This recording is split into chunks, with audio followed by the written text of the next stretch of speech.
Assalamu alaikum everyone. Hope that you are doing great. Welcome to Learn Accounting Academy. আজকে আমরা খুবই important একটি chapter accounting first পেপারে chapter 8 নিয়ে discuss করব। চ্যাপ্টারটির নাম হচ্ছে accounting for tangible and intangible asset. আমরা যখন বিজনেস করতে যাই, বিজনেসে অনেকগুলো টাইপের অ্যাসেট থাকে, যেমন হচ্ছে ল্যান্ড, ইকুইপমেন্ট, কপিরাইট। এই যে অনেকগুলো অ্যাসেট নিয়ে আমরা হচ্ছে বিজনেস রান করি। সবগুলো অ্যাসেটের টাইপগুলো ডিফারেন্ট। যেমন ল্যান্ড, ইকুইপমেন্ট, ফার্নিচার, এগুলোর ফিজিক্যাল এক্সিস্টেন্স আছে, অর্থাৎ এগুলো চোখে দেখা যায়। বাট আমরা যখন কপিরাইট, ট্রেডমার্ক, প্যাটেন্ট এগুলোর কথা ডিসকাস করি, এগুলো মনিটারি ভ্যালু আছে, বাট এগুলো দেখা যায় না, এগুলো জাস্ট হচ্ছে মনিটারি ভ্যালু আছে। সো আমরা এই যে বিজনেসে অনেকগুলো টাইপের অ্যাসেট আমরা হচ্ছে ইউজ করি, এই অ্যাসেটগুলো ইউজ করার কারণে এগুলোর ভ্যালু ডিক্রিজ হয়। এখন আমরা জেনে নিব কিভাবে ভ্যালু ডিক্রিজ হয়। সাপোজ আপনি এই ফোনটি 1 লাখ টাকা দিয়ে পারচেজ করলেন। সো এই ফোনটা আপনি যদি একদিনই ইউজ করেন বা হচ্ছে 1 মাস ইউজ করেন, আবার রিসেল করতে গেলে এটার প্রাইস 1 লাখ টাকা থাকবে না, এটা ডিক্রিজ হয়ে 80,000 হয়ে যাবে। সো তাহলে আমরা যে কোনো অ্যাসেট যখন ইউজ করি সেগুলোর প্রাইসগুলো ডিক্রিজ হয়। মেইনলি আমরা accounting for tangible and intangible asset এই চ্যাপ্টারটাতে যে কোনো অ্যাসেটের কিভাবে ভ্যালু ডিক্রিজ হয় এবং কতটুকু ডিক্রিজ হচ্ছে, এটা কোয়ান্টিটি কতটুকু, এই বিষয়টা নিয়ে ডিসকাস করব। একটু জিনিস মাথায় রাখতে হবে যে এই যে ট্যানজিবল অ্যান্ড ইনট্যানজিবল অ্যাসেট, এই দুটো টাইপের মধ্যে এইচএসসি সিলেবাসে ইনট্যানজিবল অ্যাসেট থেকে কোনো টাইপের ম্যাথ দেখা যায় না। ট্যানজিবলের মধ্যে আবার স্পেশালি মেশিন থেকে আমাদের ম্যাথগুলো আসতে দেখা যায়। আসুন আমরা এই চ্যাপ্টারে যে বেসিক জিনিসগুলো সেগুলো নিয়ে একটু বোঝার চেষ্টা করি। সে ফর এক্সাম্পল, আপনার কাছে সাপোজ হচ্ছে একটি ফ্রিজ আছে, অথবা আপনি একটি ফ্রিজ পারচেজ করলেন যার পারচেজ ভ্যালু হচ্ছে 1 লাখ টাকা, এবং এই ফ্রিজটা আপনি 5 ইয়ার্স ইউজ করতে পারবেন। তাহলে আপনার ফ্রিজের ভ্যালু হচ্ছে, পারচেজ ভ্যালু হচ্ছে 1 লাখ টাকা, নাম্বার অফ ইয়ার্স, অথবা এটি হচ্ছে আপনি 5 বছর ইউজ করতে পারবেন। এখন 5 বছর পরে এই ফ্রিজটা আর ইউজ করা যাবে না। তাহলে আমি যদি আপনাকে কোয়েশ্চেন করি, এই 5 বছরের জন্য আপনাকে 1 লাখ টাকা হচ্ছে খরচ করতে হয়েছে, তাহলে 1 বছরের জন্য কত টাকা করে খরচ হচ্ছে, তাহলে এটা আমরা কিভাবে ডিটারমাইন করব? এই যে দেখেন, খেয়াল করেন, আমার এই 1 লাখ টাকা এটা 5 ইয়ার্স এর মধ্যে কি হয়ে যাবে, অ্যালোকেট হয়ে যাবে। তাহলে এখানে আমরা দেখতে পাচ্ছি, তাহলে ইচ ইয়ার বা এভরি ইয়ার কত টাকা করে, 20 20 20 20 20। দেখেন এই যে আমার এই 1 লাখ টাকা, এই 1 লাখ টাকাটা 20 20 20 20 20 এভরি ইয়ারের মধ্যে আমি অ্যালোকেট করে দিলাম। অর্থাৎ প্রত্যেক বছর 1 বছর আমি ফ্রিজটা ইউজ করার কারণে আমার 20,000 করে লাগবে। এই যে আমি এভরি ইয়ার ফ্রিজটা ইউজ করার জন্য 20,000 করে লাগছে, বেসিকলি এটাকে বলা হয় হচ্ছে ডেপ্রিসিয়েশন। তাহলে আমাদের এই যে ফ্রিজটা আমি ইউজ করে ফেলছি, সো এটার নাম হচ্ছে ভ্যালু, হচ্ছে কি ভ্যালু ডিক্রিজিং। তাহলে এই ইউজটাকে আমরা কি বলবো, ভ্যালু ডিক্রিজিং। ইউজ করার কারণে আমার ভ্যালু ডিক্রিজ হচ্ছে। আর ভ্যালুটা কত করে ডিক্রিজ হচ্ছে বলুন তো, 20 20 20 করে ডিক্রিজ হচ্ছে। আচ্ছা, তাহলে এটার নাম হচ্ছে বেসিক্যালি ডেপ্রিসিয়েশন। তাহলে আমরা একটা অ্যাসেট হচ্ছে ইউজ করার কারণে যে ভ্যালুটা ডিক্রিজ হয়, এটাকে মেইনলি বলা হয় হচ্ছে ডেপ্রিসিয়েশন। ডেপ্রিসিয়েশন কি একটু দেখেন তো, এটা হচ্ছে এক্সপেন্স ডিস্ট্রিবিউটিং মেথড। তাহলে ডেপ্রিসিয়েশন কি, এক্সপেন্স ডিস্ট্রিবিউটিং মেথড। আশা করছি আমরা ডেপ্রিসিয়েশন কি এই চ্যাপ্টারটা আমরা বুঝতে পেরেছি, অথবা এই কনসেপ্টটা বুঝতে পেরেছি। এই চ্যাপ্টারটাকে আবার অনেকে ডেপ্রিসিয়েশন চ্যাপ্টার নামেও হচ্ছে ডিনোট করতে পারে, কারণ হচ্ছে এই চ্যাপ্টারে আমরা মেইনলি ডেপ্রিসিয়েশন নিয়ে ডিসকাস করবো। অর্থাৎ একটা অ্যাসেটের কিভাবে হচ্ছে একটা অ্যাসেট কিভাবে ইউজ করার কারণে ডিক্রিজ হচ্ছে ডে বাই ডে। এই যে ইউজ করার কারণে যে ডিক্রিজ, এটাকে আমরা ইউজিং কস্ট বলতে পারি। এই যে এক্সপেন্সটা, এটাই হচ্ছে আমার ডেপ্রিসিয়েশন। যেমন দেখেন এই যে 1 লাখ টাকা, এই 1 লাখ টাকার মধ্যে প্রত্যেক বছর 20 20 20 20 20, এই যে প্রত্যেক বছর 20 20 করে আমার হচ্ছে খরচ হচ্ছে, এটাকে বলা হয় ডেপ্রিসিয়েশন।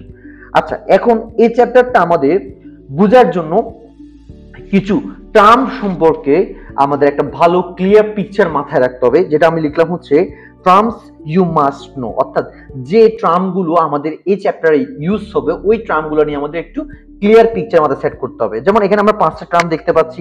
একটা নাম হচ্ছে পারচেজ ভ্যালু অর কস্ট, আর একটা হচ্ছে স্যালভেজ ভ্যালু, একটা হচ্ছে ডেপ্রিসিয়েশন, একটা হচ্ছে অ্যাকিউমুলেটেড ডেপ্রিসিয়েশন, একটা হচ্ছে বুক ভ্যালু। এখন কত হচ্ছে sir purchase value or cost, এটা বলতে আমরা কি বুঝি? স্যার মনে রাখবেন, মনে করেন আপনি হচ্ছে চায়না থেকে হচ্ছে একটা মেশিন নিয়ে আসছেন যার প্রাইস হচ্ছে 1 লাখ টাকা। কত? 1 লাখ টাকা। এখন এই মেশিনটা শুধুমাত্র প্রাইস হচ্ছে 1 লাখ টাকা, বাট এটা আমার বাংলাদেশ পর্যন্ত, আমার ফ্যাক্টরি পর্যন্ত আনার জন্য অনেকগুলো কস্ট হচ্ছে কি হতে পারে, অ্যাকোয়ার হতে পারে। যেমন হচ্ছে আমি যদি শিপে নিয়ে আসি, আমার কি কি হতে পারে দেখেন, আমার শিপ রেন্ট লাগবে, তারপর আমি এটা হচ্ছে কিছু মানুষ লাগবে এটা আমার আলগানোর জন্য, বা হচ্ছে এটাকে ক্যারি করার জন্য, যেটাকে আমরা ওয়েজেস নামে চিনি। তারপর আমি ইম্পোর্ট করার জন্য কাস্টমসে আমার কাস্টম ফি বা ইম্পোর্ট ডিউটি দিতে হবে। এরপর এটাকে আমি আমার অফিসে নিয়ে এসে হচ্ছে আমার ফ্যাক্টরিতে নিয়ে এসে ইনস্টল করতে পারি, এটাকে আমরা ইনস্টলেশন কস্ট হিসেবে ডিনোট করতে পারি। সো আবার হচ্ছে আমার ডক চার্জ লাগতে পারে, আমার ভ্যাট লাগতে পারে। তাহলে একটা মেশিন বা হচ্ছে একটা অ্যাসেট হচ্ছে গেইন করতে, এটাকে ইনস্টল করার আগ পর্যন্ত অনেকগুলো এক্সপেন্স কি হয়, এক্সপেন্স হচ্ছে অকার হতে পারে। সো আমরা একটা মেশিনের পারচেজ ভ্যালু বা কস্ট ভ্যালু বলতে বোঝাচ্ছি বেসিক্যালি মেশিনটার পারচেজ ভ্যালুর সঙ্গে আরো যতগুলো এক্সপেন্স হয়, এই যে ship rent, wages, import duty, installation cost, dock charge, VAT, সবগুলোকে একসাথে অ্যাড করে আমরা এটাকে বলি পারচেজ ভ্যালু অথবা কস্ট। এই যে আমি এখানে লিখলাম সুন্দর করে দেখেন, এই যে এগুলোকে সবগুলোকে, এই যে এখানে আমরা যেগুলো দেখতে পাচ্ছি শিপ রেন্ট, ওয়েজেস, এগুলো সবগুলোকে বলা হয় হচ্ছে আদার এক্সপেন্স। এই আদার এক্সপেন্সের সাথে হচ্ছে পারচেজ ভ্যালু, যেটা হচ্ছে এটার মূল টাকা, ওটা অ্যাড করলে হচ্ছে আমরা কস্ট অথবা পারচেজ ভ্যালু পাবো। তাহলে পারচেজ ভ্যালু আমরা কিভাবে বের করবো? পারচেজ ভ্যালু বলতে বোঝাচ্ছি একটা অ্যাসেটের পারচেজ ভ্যালুর সঙ্গে মূলটা যেটা দিয়ে আমি কিনছি ওটার সঙ্গে আরো যতগুলো আদার এক্সপেন্স, এই যে এগুলো সবগুলো অ্যাড করলে যেটা পাবো সেটাকে আমরা কস্ট বা পারচেজ ভ্যালু বলবো। এই জিনিসগুলো মাথায় রাখতে হবে। এরপর হচ্ছে স্যালভেজ ভ্যালু। স্যালভেজ ভ্যালু মানে কি? স্যার দেখেন, আপনি যে মেশিনটা ইউজ করছেন অথবা আপনার বাসায় যে টাইপসের কোম্পানি হোক, যে টাইপসের মেশিন হোক বা এনিথিং, ওটা যতই খারাপ হয়ে যাক বা নষ্ট হয়ে যাক, অকেজো হয়ে যাক, এটার একটা ভ্যালু থাকে।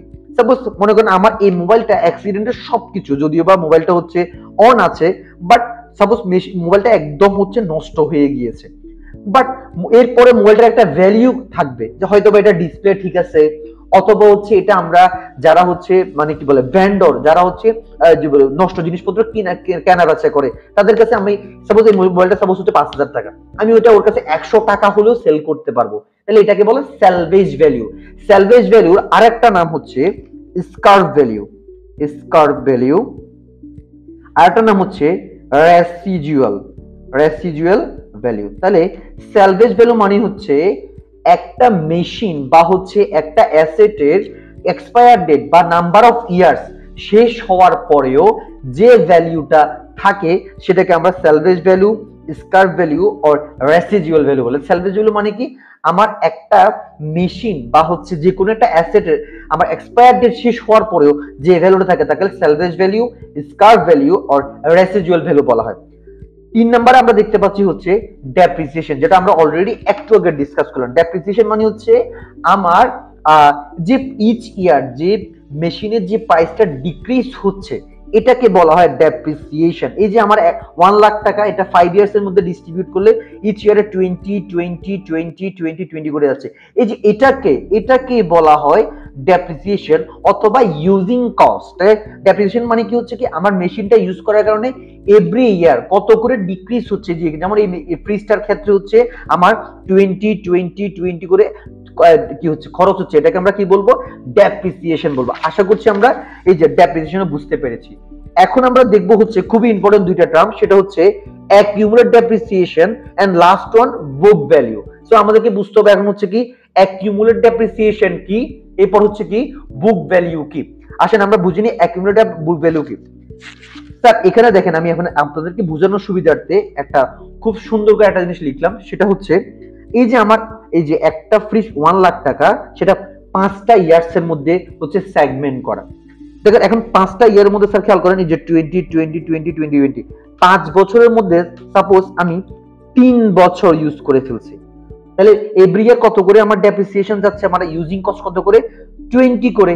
এই যে 20 20 20, তাহলে 3 বছরে কত আসে, 3 বছরে হচ্ছে আমার 60,000 আসে। কত আসে আমার 60,000 আসে।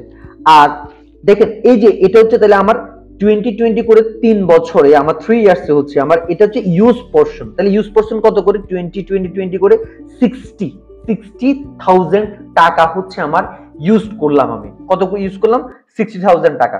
সো এই যে 60,000 টাকা যেটা আমি ইউজ করলাম এটাকে বলে ইউজিং কস্ট।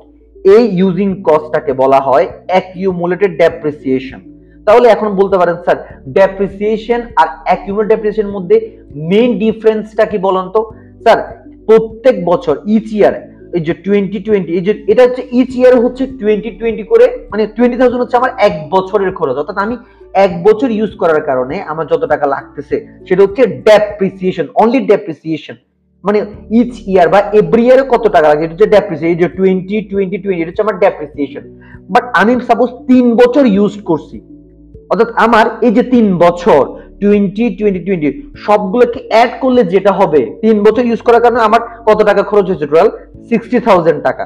সো এটা ইউজ পার্টটাকে বলা হয় অ্যাকিউমুলেটেড ডেপ্রিসিয়েশন।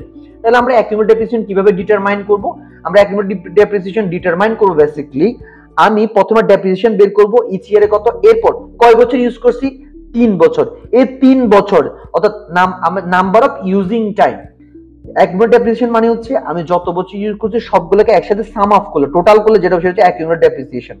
এরপর স্যার দেখেন এই যে 1 লাখ টাকার মধ্যে 1 লাখ টাকার মধ্যে আমার 3 ইয়ার্স ইউজড আর পোরশন, আর আনইউজড পোরশন কত বলুন তো, আনইউজড কত বলুন তো 2 বছর, অর্থাৎ 2 ইয়ার্স। 2 বছরে কত আসে, 20 20 অ্যাড করলে কত হবে, 40,000। তো তাহলে আমার এই যে যেটা আনইউজড আছে এখন 1 লাখ টাকার মধ্যে 2 বছর আনইউজড, তার মানে 1 বছরে 20, 2 বছরে 20 কত 40। সো এই 40 হচ্ছে আনইউজড, আর এই 40,000 কে বলা হয় বুক ভ্যালু। তাহলে বুক ভ্যালু মানে কি, বুক ভ্যালু মানে হচ্ছে আমার এই যে পারচেজ ভ্যালুর মধ্যে যে পোরশনটা এখনো আনইউজড আছে এটাকে বলা হয় হচ্ছে বুক ভ্যালু, আর যেটা ইউজড হয়ে গেছে সেটাকে বলা হয় কি অ্যাকিউমুলেটেড ডেপ্রিসিয়েশন। তাহলে আমরা বলতে পারি হচ্ছে বুক ভ্যালু মানে হচ্ছে আনইউজড পোরশন, আর অ্যাকিউমুলেটেড ডেপ্রিসিয়েশন মানে হচ্ছে কি ইউজড পোরশন। তাহলে আমরা এখান থেকে হচ্ছে একটা এমসিকিউ জানতে পারি বা একটা টপিক জানতে পারি, সেটা হচ্ছে পারচেজ ভ্যালুর দুইটা পোরশন। আমরা এখানে দেখতে পাচ্ছি যে 1 লাখ টাকা 5 ইয়ার্স এর মধ্যে ডিভাইড করলাম, এর একটা পার্ট হচ্ছে ইউজড আর একটা পার্ট হচ্ছে আনইউজড। ইউজ পার্ট যেটা সেটাকে আমরা বলি অ্যাকিউমুলেটেড ডেপ্রিসিয়েশন, আর আনইউজ পার্টটাকে বলি হচ্ছে বুক ভ্যালু। তাহলে পারচেজ ভ্যালু সমান কি স্যার বলুন তো, পারচেজ ভ্যালু সমান অ্যাকিউমুলেটেড ডেপ্রিসিয়েশন প্লাস বুক ভ্যালু, অর্থাৎ বুক ভ্যালু আর অ্যাকিউমুলেটেড ডেপ্রিসিয়েশন আমরা অ্যাড করলে পারচেজ ভ্যালু পেয়ে যাই। আশা করছি আমরা এই 5টা টার্ম বুঝতে পেরেছি। আমাদের পারচেজ ভ্যালু, কস্ট, এরপরে হচ্ছে salvage value, scrap value, residual value, এরপরে হচ্ছে depreciation, accumulated depreciation, book value. Depreciation হচ্ছে এভরি ইয়ার কত করে আমার খরচ হচ্ছে, ইউজিং কস্ট, এটা হচ্ছে ডেপ্রিসিয়েশন। আর অ্যাকিউমুলেটেড ডেপ্রিসিয়েশন মানে হচ্ছে যেটা ইউজ করছি টোটাল ইউজটা, এক বছর 20, 3 বছরে কত 60,000, তাহলে এটা হচ্ছে আমার অ্যাকিউমুলেটেড ডেপ্রিসিয়েশন। আর পারচেজ ভ্যালু এখনো যে পোরশনটা এখনো আনইউজড, এই যে 40,000 আনইউজড, এটা হচ্ছে আমার বুক ভ্যালু। হোপ দ্যাট আমরা এই চ্যাপ্টারে বেসিক যে কনসেপ্টটা ট্যানজিবল অ্যাসেট কি, ডেপ্রিসিয়েশন কি এবং ইম্পর্টেন্ট টার্ম সবগুলো শিখে ফেলেছি। ইনশাআল্লাহ দেখা হবে নেক্সট পার্টে। টাটা, বাই বাই, আসসালামু আলাইকুম।